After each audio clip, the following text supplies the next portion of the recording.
राजा धर्मराज का रूप सभी को मोहित कर देता था। लंबा, बलवान और एक अनोखी करिश्मात्मक शख्सियत। लेकिन राजा के सर पे एक अजीब राज था। दोनों तरफ छोटे सींग उग रहे थे।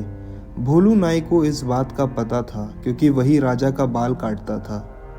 भोलू, ये राज किसी को पता नहीं चलना चाहिए। अगर तुमने मुंह खोला तो याद रखना, तुम्हें खूब भारी सजा मिलेगी। महाराज, आप निश्चिंत रहिए, ये राज मेरे कब्र के साथ चला जाएगा। राजा का राज सुरक्षित था, लेकिन भोलू के मन में इस भार को छुपाने की वजह से एक उलझन शुरू होने लगी थी। भोलू हर महीने राजा के बाल काट कर वापस अपने घर जाता था। एक दिन रात के अंधेरे में जंगल से गुजरते हुए उसका दिल भारी हो रहा था। राजा की सींगों का सोच सोचकर वह परेशान था। ये राज मुझे बहुत बेचैन करता है। मैं किसी से बात नहीं कर सकता, लेकिन अगर मैं किसी चीज़ को ये बता दूं जो किसी और को ना कहे तो शायद मेरा मन हल्का हो सकता है। जंगल में एक पुराना और बड़ा सा पेड़ था। थक कर भोलू उस पेड़ के नीचे बैठा और अपने मन की बात पेड़ से कह दी। हमारे राजा के सर पे सींग है। हाँ, 2 बड़े सींग। पेड़ तो चुप था, लेकिन भोलू का मन हल्का हो गया। उसने सोचा कि पेड़ किसी को कुछ नहीं बता सकता। वह हंसते हंसते घर चला गया।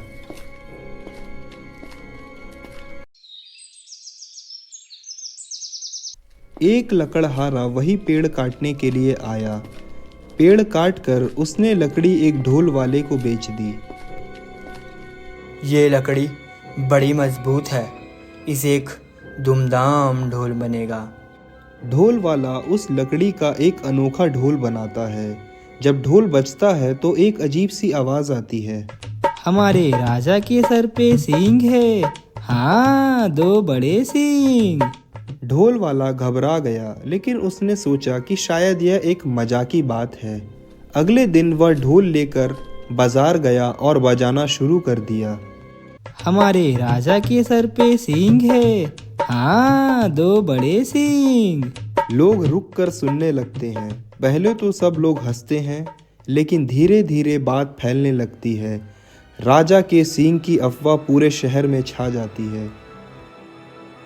राजा को इस बात का पता चलता है और उसका गुस्सा आसमान पर पहुंच जाता है। कौन मेरी मजाक उड़ा रहा है? जो भी दोषी होगा उसका अंजाम बुरा होगा। राजा के सिपाही ढोल वाले को ढूंढकर दरबार में ले आते हैं। राजा के सामने ढोल वाला कांप रहा था। बताओ, ये बात तुम्हें कैसे पता चली? महाराज, ये ढोल एक लकड़ी से बना है जो एक लकड़हारा लाया था। मुझे तो कुछ नहीं पता। राजा ने लकड़हारे को बुलाने का हुक्म दिया। लकड़हारा राजा के सामने अपना बयान देता है। महाराज, मैंने वो लकड़ी एक पुराने पेड़ से काटी थी। मुझे नहीं पता था कि उसमें कुछ जादू है। राजा ने सोचा कि उस पेड़ में जरूर कुछ असामान्य चीज थी। राजा खुद अपने सिपाहियों के साथ जंगल गया। उसने देखा कि पेड़ का थोड़ा हिस्सा अभी भी वहीं था। इस पेड़ का राज क्या है? क्या किसी ने कुछ इसके पास बोला था? वहां से एक सिपाही ने कहा, महाराज, इस पेड़ के पास आखिरी बार भोलू को देखा गया था। भोलू को दरबार में बुलाया गया। भोलू काफी डरा हुआ था। भोलू, तुमने क्या किया? महाराज, मैंने पेड़ को आपका राज बता दिया था। मुझे लगा था कि पेड़ किसी से कुछ भी नहीं कहेगा, लेकिन मुझे ये नहीं पता था कि वो जादू का पेड़ था। राजा ने सच्चाई को समझ लिया। उसने देखा कि भोलू का इरादा बुरा नहीं था, लेकिन उसकी गलती से यह राज पूरे राज्य में फैल गया। मैं तुम्हें माफ करता हूँ भोलू। तुम्हारे दिल में बुराई नहीं थी, लेकिन आगे से याद रखना, किसी भी चीज़ को सूझबूझ के साथ करना चाहिए।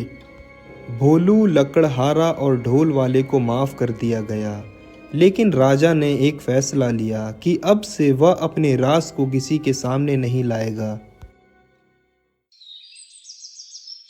राजा के माफी देने के बाद सब कुछ शांत लग रहा था, लेकिन जंगल के पेड़ का राज अभी भी सुलझा नहीं था।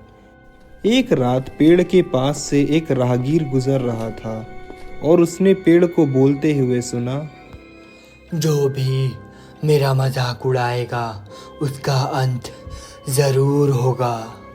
राहगीर डर कर वापस अपने गांव भागा और सबको यह बात बता दी। राजा के सिपाहियों तक ये खबर पहुंच गई। राजा के सिपाही पेड़ के श्राप की सच्चाई जानने के लिए जंगल में गए। उस रात जंगल में एक अजीब रोशनी चमक उठी। सिपाहियों ने देखा कि पेड़ के नीचे से एक पुरानी माला और तलवार निकली। ये तो किसी ऋषि की माला लगती है। शायद पेड़ किसी तपस्वी का रूप है।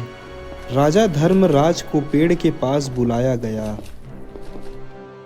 राजा जंगल आया और पेड़ के पास खड़ा हो गया। अचानक पेड़ से एक आवाज आई, धर्मराज, ये पेड़ मेरे तपस्या का स्थल है। तुम्हारे राज की सच्चाई मेरे आत्मा को विघ्न पहुंचा रही है, इसीलिए मैंने दुनिया को बता दिया। लेकिन तुम एक सच्चे राजा हो, इसलिए तुम्हारे राज अब सुरक्षित हैं। पेड़ ने अपने आप को राजा के राज के रक्षक के रूप में समर्पित कर दिया और कहा कि अब कोई भी इंसान राजा का राज नहीं जान पाएगा।